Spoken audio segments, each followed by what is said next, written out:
Question de Monsieur Gérard Charras à Monsieur le ministre délégué auprès du ministre de l'économie et des finances chargé du budget sur les conditions de cession du domaine thermal de Vichy.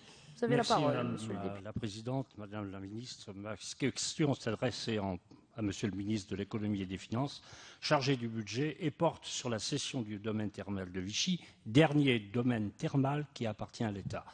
Je vois à regret s'éloigner la possibilité d'une cession à l'euro symbolique évoquée en janvier 2011 par le commissaire du gouvernement et dans une proposition de loi que j'ai déposée, puisque le chiffre sur la base duquel s'engage la discussion et auquel semble acquiescer la ville de Vichy est de 25 millions d'euros.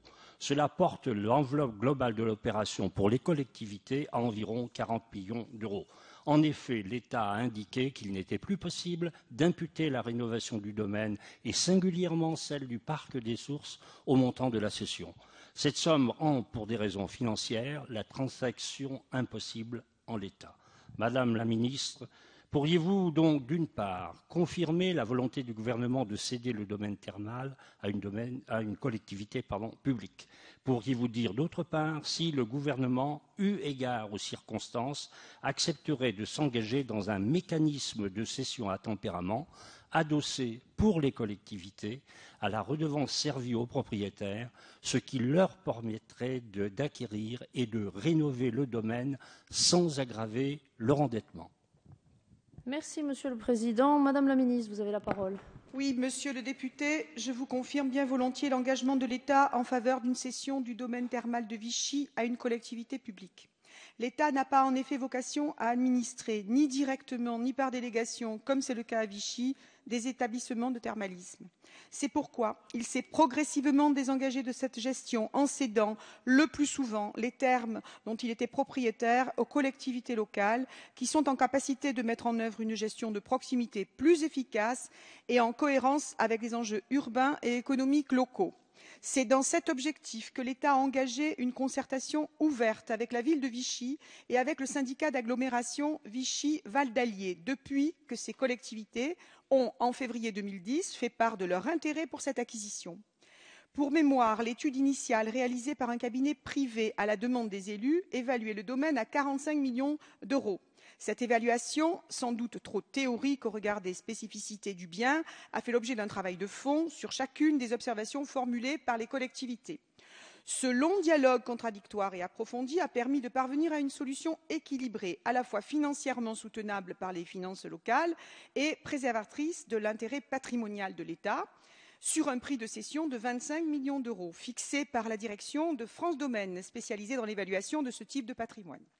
Je précise que ce prix inclut une décote d'environ 3 millions d'euros, prenant en compte l'insuffisance d'entretien du parc des sources et que cette dépendance du domaine classé monument historique n'a donc pas été valorisée dans l'évaluation domaniale.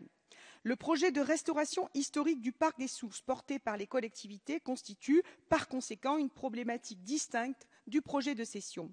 Lors d'une réunion qui s'est tenue le 8 janvier dernier à la préfecture de l'Allier, les efforts de l'État ont été reconnus par le maire de Vichy, le président du syndicat d'agglomération et également par le président du conseil général. Le prix de 25 millions d'euros apparaît désormais consensuel. L'État est prêt à poursuivre ses efforts pour permettre un dénouement rapide, et ce, dans deux directions. Des modalités de versement du prix facilitant l'établissement du plan de financement local peuvent être examinées. Par ailleurs, l'État apportera le soutien nécessaire aux collectivités pour répondre à leurs interrogations juridiques et économiques sur le schéma de reprise et d'exploitation des termes le mieux adapté. En revanche, deux éventualités ont pu être évoquées au cours des échanges qui n'ont pas vocation à prospérer. D'une part, la cession à l'euro symbolique de ce domaine thermal renommé, de valeur et fructifière.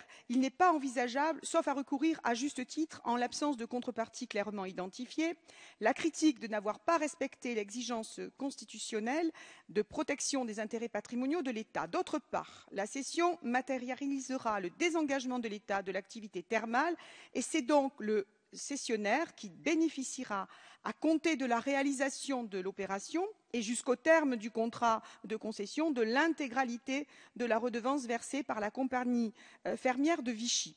Il lui revient donc de mobiliser le cas échéant cette ressource pour obtenir les financements nécessaires à son plan d'acquisition. Je vous confirme donc, monsieur le député, l'engagement de l'État sur la base de ces conditions financières qui constituent, je crois, un point d'équilibre aujourd'hui largement consensuel. Il appartient désormais aux collectivités territoriales, parties prenantes de cette négociation, de prendre leurs responsabilités pour faire aboutir ce projet. Merci Madame la Ministre. Monsieur le député, vous avez la parole. Madame la Ministre, je suis satisfait que le gouvernement ait acté de céder le patrimoine thermal à une collectivité publique, soit la ville de Vichy, soit la communauté d'agglomération.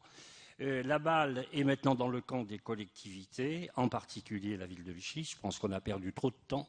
Il y a eu un rapport de 2 inspecteurs en 2007 et nous avons perdu plusieurs années avant d'aller vers une solution. Et je souhaite enfin que le gouvernement s'engage, comme vous l'avez dit, dans un mécanisme de cession à tempérament dans les conditions que j'ai signalées dans ma question. Merci. Merci Monsieur le député.